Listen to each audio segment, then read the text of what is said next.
স্বরচিত কবিতা নমঃশূদ্রের পিতা। যদি আপনি বলেন আমি নমঃশূদ্র, তাহলে তার পিতা গুরুচাঁদ, যিনি নমঃশূদ্র রূপদান করে ঘুষালেন চণ্ডালত্ববাদ। কারণ এই চণ্ডালত্ব মোচন করেই করলেন এবার নমঃশূদ্র।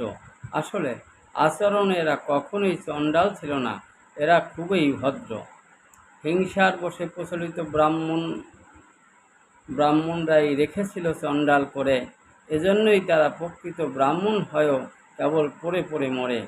এহেন দুরবস্থা থেকেই মুক্তি দিলেন দয়াল বাবা গুরুচাঁদ।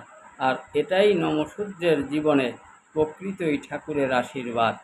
হরিচাঁদ গুরুচাঁদ ঠাকুর যদি উদয় না হতেন এই ধরা পড়ে, তাহলে আজও এই নমঃশূদ্র জাতি মরমে রইতেন মরে।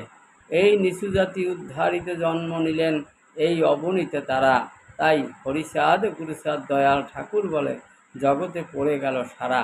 পূর্ণ ব্রহ্ম শ্রী শ্রী হরিচাঁদ ঠাকুর এই নমঃশূদ্রদের ঈশ্বর তাই, এবং শ্রী শ্রী গুরুচাঁদ ঠাকুরকে আমরা জগৎ পিতা রূপে পাই। স্বীয় পিতার আশীর্বাদ মাথায় নিয়ে পতিত উদ্ধারণ হয়। তাই এই পতিত জাতি উদ্ধার করে পতিত পাবন নাম লয়।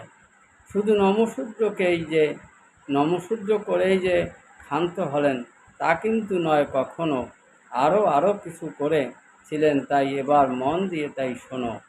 এ জাতির উন্নতিতরে শিক্ষা দিয়েছিল, চাকরি দিয়েছিল, আরও শিখালে ব্যবসা বাণিজ্য, কারণ এ জাতি আসলেই বোকা ছিল। তাই এ জাতির উন্নতির তরে যাহা কিছুই করা দরকার সেই সব কিছুই করেছিল শ্রী শ্রী গুরুচাঁদ ঠাকুর এই নমঃশূদ্রের উপকার। শ্রী শ্রী হরিচাঁদ ঠাকুর সাম্যের ধর্ম দিলে, গুরুচাঁদ ঠাকুর দিলেন কর্ম। এজন্যই এই হরি গুরুচাঁদের আশীর্বাদ ধন্য এই মতুয়া ধর্ম। জয় হরিবল।